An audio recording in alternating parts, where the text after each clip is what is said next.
Wahun dadurat ikam gudan of kulcha walaloo walalesa gurana fedkisa sagalena firisa ani walalesi tun kekiya tasfayin jadama ani mo simbone bilgetan jadama mata dure walaloo kiya yomi fatti bahe jada yona gafattali keessummoonni keenya artii irratti hirmaachuuf karaa fagoo dhiyoo dhuftanii baga eebba okkolee maatii irratti nagaan walgeessanii Eeyyin baga nagaan dhuftan maatiin eebbifamtoota baga gammaddan maatiin eebbifamtoota baga gammaddan yoom ifatti bahee dhukkubbii mataa bo'oo kan natti ta'e gaafii guddaa natti ta'e eenyutu naaf hubataa rakkoo koo dhaga'ee eenyutu na waliin dhaabbataa maaltu naaf birmataa rakkoo keessa kootii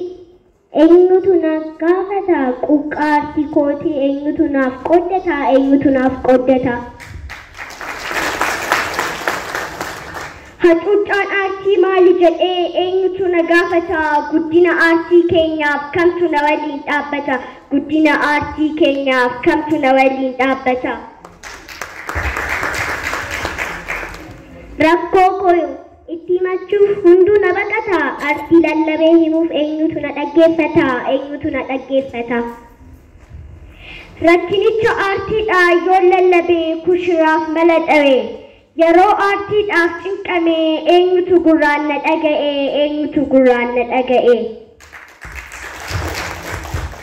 walalootti goree isin nagaa sin dagadhe nagaa fayyaa jirtu hundumti keessanii eebbifamtoota okkolee maatiif baga gammaddan baga geessanii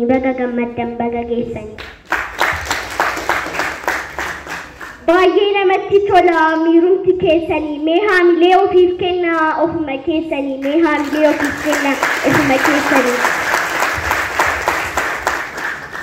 gaafa dhugaa mul'atu aartii barbaacha ka'ee gaafa artummaa hubatu hunduu aartiitti hirmaachuutti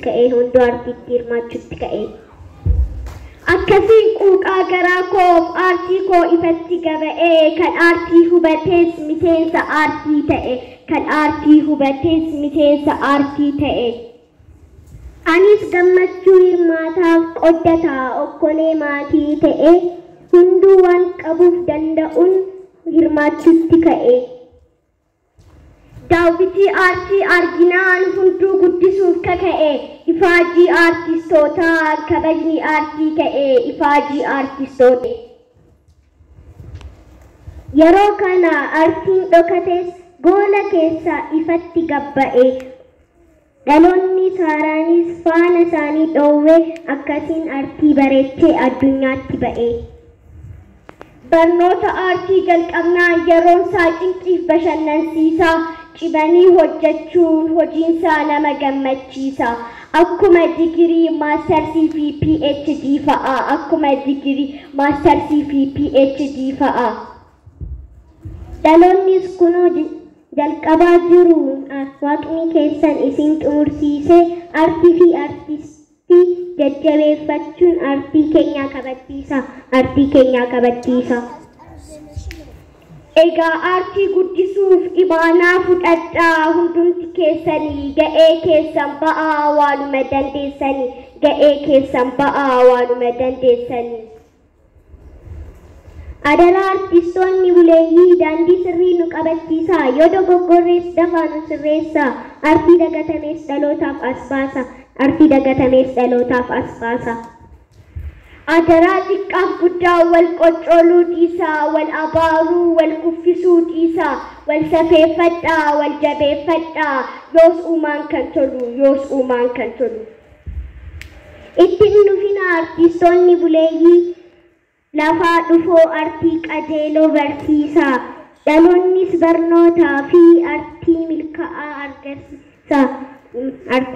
milkaa'aa firii argamsiisa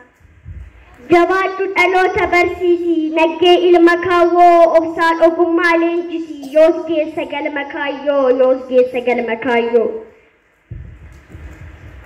anis akka milkooftan hawwii koo ibsa walaloo koos nan gabaabsa yoo dogoggorre ijaaf qalbiirraa nu hambisa yoo dogoggorre Walaloo